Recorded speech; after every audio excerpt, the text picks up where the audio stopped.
hearing my mom, and hearing Miss Spicer, first of all, I believe that this whole place should have been packed out. Yeah. Right. Yep.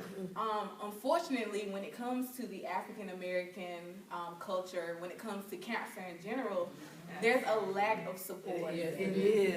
There's people that are afraid to talk about it. They're scared to hear about it.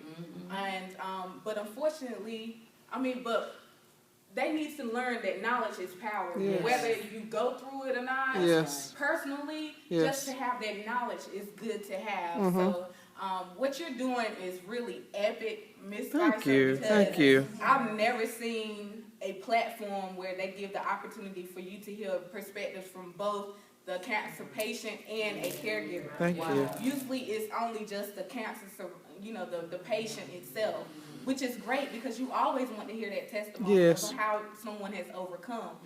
But there is a second side to the Yes. story, the caregiver, the people that take care of that person, because we feel it as much as they feel it.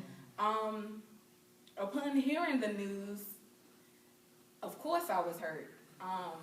I remember when my mom told me about the bloody discharge, how I took the information to my science teacher, because I was in college. I was a sophomore in college at this time. I had my own house. I was raising my daughter by myself. This is all what I was going through at this time when I found out. I took the information that the doctor gave me, I took it to my science teacher because I was in a science class at NC State University that day. The Wolfpack Science Group.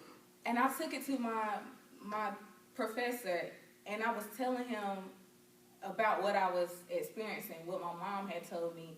And I kind of remember the look on his face. He kind of was like, I'm so sorry to hear. He looked kind of downcast, like she was talking about the doctors, because maybe he knew, but I was just like, oh, my mom, she had bloody discharge coming out. I was trying to figure out what was going on because I didn't know. And we went through the holiday. My mom's birthday is January the 10th. And everybody was trying to be happy. And, I remember one of my uncles breaking down, crying right at the dinner and stuff like that. So we did that, and then she had to go in for surgery. When she went in for surgery, this one is kind of touchy for me. And this is my first time really talking about it. That's all right. That's all right. Well, when she went in for surgery, to have her mastectomy done, I remember that she was supposed to have the surgery where you place use the fatting or the tissue from your abdomen and have it replaced on the area that they took the breast. And I knew my mom really wanted to have that done.